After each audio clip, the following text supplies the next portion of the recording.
এখন বর্তমানে আমাদের পশ্চিমবঙ্গ রাজ্য জুড়ে শুরু করা হয়েছে কাস্ট সার্টিফিকেট এর রিভেরিফিকেশন প্রক্রিয়া। যাদের আপনাদের 2011 সালের পরে এসসি এসটি এবং ওবিসি সার্টিফিকেট ইস্যু করা হয়েছে, আপনাদের প্রত্যেককে এই রিভেরিফিকেশান করতে হবে। এই রিভেরিফিকেশান না করলে আপনাদের সার্টিফিকেটটা কোথাও আর গ্রাহ্য হবে না কিংবা বাতিলও হতে পারে। তাই আজকের এই ভিডিওটির মাধ্যমে কাস্ট সার্টিফিকেট ভেরিফিকেশান করার জন্য যে ফর্মটা দেওয়া হচ্ছে, ওই ফর্মটা কিভাবে ফিল আপ করতে হবে, ফর্মের সঙ্গে ডকুমেন্টস কী কী লাগবে, এ টু জেড জানবো। এবং তার সঙ্গে সঙ্গে ভিডিও লাস্ট পার্টে আলোচনা করছি যে সবাইকে কি এই ভেরিফিকেশানটা করতে হবে, এবং যারা এখানে ফার্স্ট জেনারেশন হিসাবে এখানে ভেরিফিকেশানটা করবে তাদের 1950 এবং 1990-এর আগের দলিল যদি না থাকে তাদের কি করতে হবে, এবং 8 জনের যে নামের তালিকা লাগছে এই 8 জনের নামের তালিকায় কাদের নাম লিখতে হবে, এ টু জেড জানবো এই ভিডিওটির মাধ্যমে। তার জন্য অবশ্যই আপনারা ভিডিওটি না টেনে শেষ পর্যন্ত দেখুন, আপনাদের স্টেপ বাই স্টেপ সমস্ত কিছু বুঝিয়ে বলছি। এবার অনস্ক্রিন দেখতে পাচ্ছেন এসসি এসটি ওবিসি কাস্ট সার্টিফিকেটের রিভেরিফিকেশান ফর্মটা ওপেন করে রেখেছি। এই ফর্মটা দেওয়া হচ্ছে, এই ফর্মটা সঠিকভাবে ফিল আপ করে আপনাকে জমা করতে হবে। এবার এই ফর্মের প্রথমে লেখা রয়েছে ফর্ম নাম্বার 4 এবং ফর্ম অফ রিপোর্ট ইনকোয়ারি, যেখানে কিন্তু ইনকোয়ারি করে ভেরিফিকেশান করা হবে এবং যাচাই করা হবে। যেখানটায় প্রথম সাবজেক্টে কি লেখা রয়েছে, সাবজেক্ট লেখা রয়েছে enquiry into the application of, যেখানটায় কিন্তু অ্যাপ্লিকেন্টের নাম মানে যে ভেরিফিকেশানটা করছে, যার কাস্ট সার্টিফিকেট তার নামটা এইখানটায় লিখতে হবে। তারপরে নিচে তার বাবার নাম লিখবে, তারপরে ভিলেজের জায়গায় গ্রামের নাম, তারপরে পোস্ট অফিসের জায়গায় আপনার পোস্ট অফিসের নাম লিখতে হবে।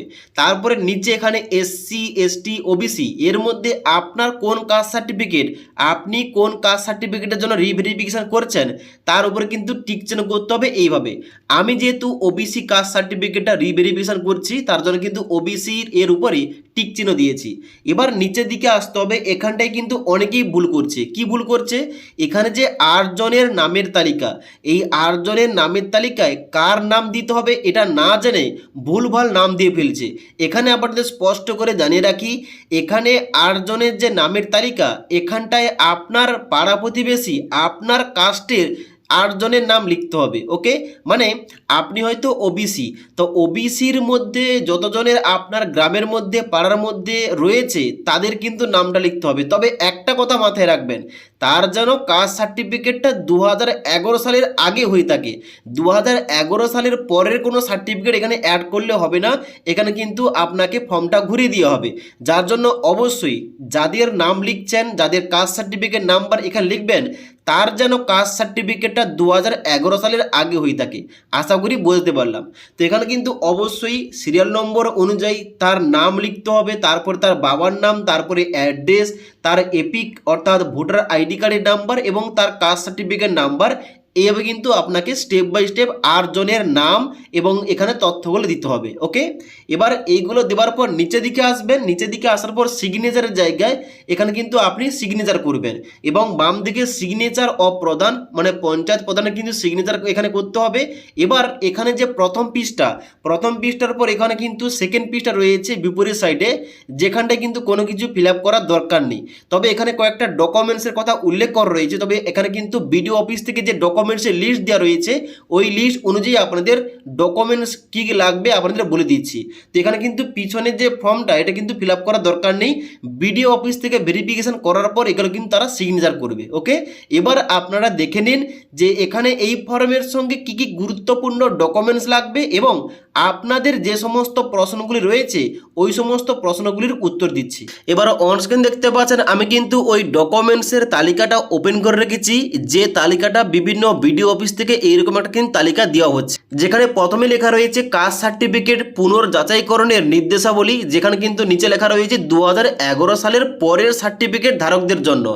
যাদের আপনাদের 2011 সালের পর কাস্ট সার্টিফিকেট ইস্যু করা হয়েছে আপনাদের জন্য কিন্তু এই ভেরিফিকেশনটা। ওকে, এবার এখানে কি কি ডকুমেন্টস লাগছে দেখে নিন। এখানে 1 নম্বর পয়েন্টে বলা হচ্ছে আবেদনকারী নিজের নথিপত্র, মানে আপনার নামের Aadhaar card, voter card, ration card, বিদ্যালয়ের শংসাপত্র মানে স্কুল সার্টিফিকেট, তারপরে বলা হচ্ছে জন্ম শংসাপত্র অথবা মাধ্যমিকের অ্যাডমিট কার্ড। যদি আপনার জন্ম সার্টিফিকেট থেকে থাকে ভালো, তাহলে দেবেন, আর যদি না থাকে এখানে মাধ্যমিকের অ্যাডমিট কার্ডটাও দিলে হবে। তারপরে বলা হচ্ছে পিতা এবং মাতার আধার কার্ড এবং ভোটার কার্ড, আর কিছু ডকুমেন্টস লাগবে না। তারপরে এখানে 4 নম্বর পয়েন্টে বলা হচ্ছে যে এখানে ভোটার লিস্ট লাগবে, যেখানটায় আপনার নাম, পিতার নাম, মাতার নাম রয়েছে, এইরকম কিন্তু ভোটার লিস্ট লাগবে যেখানটায় নাম উল্লেখ রয়েছে। তারপরে বলা হচ্ছে পারিবারিক কাস্ট সার্টিফিকেট, মানে আপনার পরিবারে রক্তের সম্পর্কে বংশের মধ্যে কারোর যদি 2011 সালের আগের সার্টিফিকেট থেকে থাকে ওইটা দেখিয়ে আপনি কিন্তু অবশ্যই ভেরিফিকেশান করতে পারেন। তার কি কি লাগবে, রক্তের সম্পর্কে যার সার্টিফিকেট রয়েছে 2011 সালের আগে তার কাস্ট সার্টিফিকেটের জেরক্স কপি, তার Aadhaar card, voter card, ration card, এই কয়েকটি ডকুমেন্টস লাগবে। আশা করি বুঝতে পারলাম। এবার যদি কারোর বংশে এই রকম কোনো সার্টিফিকেট না থাকে কি করতে হবে একটু পরে বলছি। তবে এখানে পরবর্তী পয়েন্টে বলা আছে 6 নম্বরে যে বংশ তালিকা করতে হবে এবং লিঙ্কেজ দেখাতে হবে। মানে যদি আপনি বংশের কোনো সার্টিফিকেট আপনি দেখিয়ে থাকেন তার সঙ্গে আপনার সম্পর্ক কি এটা কিন্তু বংশ তালিকায় আপনাকে প্রমাণ করতে হবে। তো অবশ্যই যেমনভাবে নতুন আবেদন করার সময় বংশ তালিকা তৈরি করেছিলেন সেইভাবে, মানে আপনার প্রথম দাদুর নাম কিংবা দাদুর বাবার নাম, তারপরে দাদুর নাম, তারপরে কাকু জেঠুর নাম, তারপরে দাদার নাম, তারপরে আপনার নাম, এভাবে কিন্তু তালিকা তৈরি করে আপনাকে চিহ্নিত করতে হবে আপনি যা সার্টিফিকেটটা দিয়ে ভেরিফিকেশান করছেন তার সঙ্গে আপনার সম্পর্ক কি, এবং অবশ্যই কিন্তু একটা তালিকার মাধ্যমে আপনাকে এখানে কিন্তু দেখাতে হবে প্রমাণটা। ওকে, এবার 7 নম্বর পয়েন্টে বলা হচ্ছে আয়ের শংসাপত্র কিংবা ইনকাম সার্টিফিকেট। তবে এটা কিন্তু বর্তমানে লাগছে না, তবে আপনি কিন্তু বিডিও অফিসে একবার যোগাযোগ করতে পারেন যে এই রিভেরিফিকেশন করার জন্য ইনকাম সার্টিফিকেট লাগবে কিনা। ওকে, এবার 8 নম্বর পয়েন্টে বলা হচ্ছে যে পূর্বের কাস্ট সার্টিফিকেট না থাকলে, এবার বলে দিচ্ছি যাদের হয়তো বংশের কোনো 2011 সালের আগের কাস্ট সার্টিফিকেট নেই তাহলে তারা কিভাবে এখানে রিভেরিফিকেশনটা করবে। তো তাদের জন্য বলা হচ্ছে যে যাদের পরিবারে 2011 সালের আগে কোনো কাস্ট সার্টিফিকেট নেই তাদের ক্ষেত্রে সংশ্লিষ্ট গ্রাম পঞ্চায়েত প্রধানের তরফ থেকে যে একটা SC ST OBC সার্টিফিকেট একটা দেওয়া হয় লিখিত, মানে যেখানটায় জাতি এবং এখানে সাবকাস্ট উল্লেখ থাকবে এরকম একটা সার্টিফিকেট দেওয়া হয়, কিন্তু ওটা কিন্তু সংগ্রহ করতে হবে।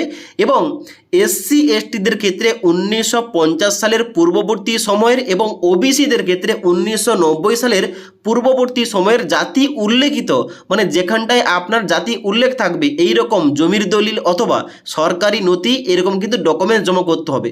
এবার অনেকের প্রশ্ন, যদি এই 1950 সালের আগে কিংবা 1990 সালের আগে জমির দলিল কিংবা নথিপত্র না থাকলে কি হবে। দেখুন আপনাদের একটা স্পষ্ট কথা বলে দিই, যদি আপনার এই সমস্ত ডকুমেন্টস না থাকে তাহলে কিভাবে আপনি সার্টিফিকেটটা করলেন।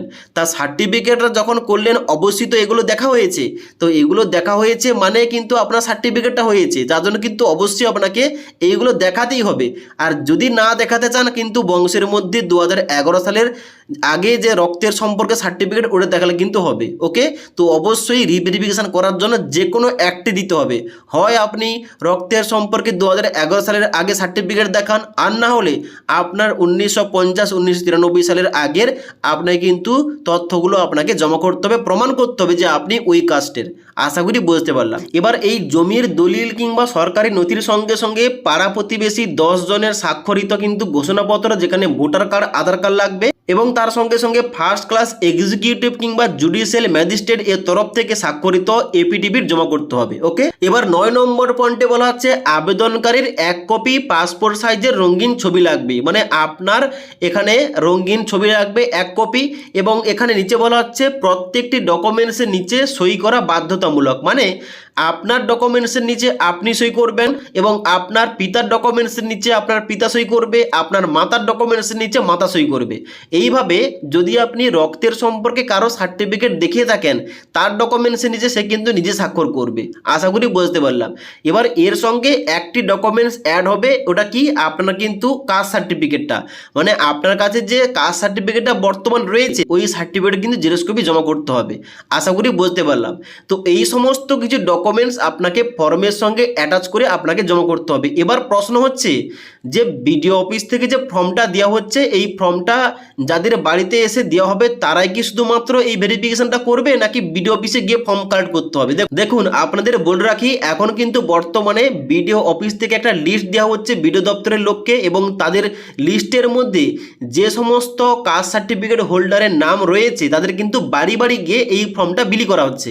তবে যদি আপনার নামে ফর্ম না আসে, তবুও একবার সার্টিফিকেটটা নিয়ে বিডিও অফিসে যাবেন এবং যোগাযোগ করবেন যে আমার সার্টিফিকেটটা কি রিভেরিফিকেশন করতে হবে। যদি করতে হয় অবশ্যই কিন্তু আপনি ফর্মটা নিয়ে আসবেন এবং ফর্মটা ফিল আপ করে এই সমস্ত যাবতীয় ডকুমেন্টস অ্যাটাচ করে জমা করবেন। ওকে, তো আশা করি আপনাদের সমস্ত কিছু বুঝতে পারলাম। এখন যে বর্তমানে কাস্ট সার্টিফিকেট এর ভেরিফিকেশান চলছে, এই ভেরিফিকেশানটা কাদের করতে হবে, কিভাবে করতে হবে, কোথায় ফর্ম জমা করতে হবে, ফর্মটা কিভাবে ফিল আপ করতে হবে এবং কি কি ডকুমেন্টস লাগবে আপনাদের বলে দিলাম, এবং আপনাদের যে কয়েকটি প্রশ্ন ছিল তার উত্তর দিয়ে দিলাম। যদি আজকের এই ভিডিওটির আপডেট ভালো লেগে থাকে একটি লাইক করে দেবেন এবং বন্ধুদের অবশ্যই ভিডিওটি শেয়ার করে দেবেন।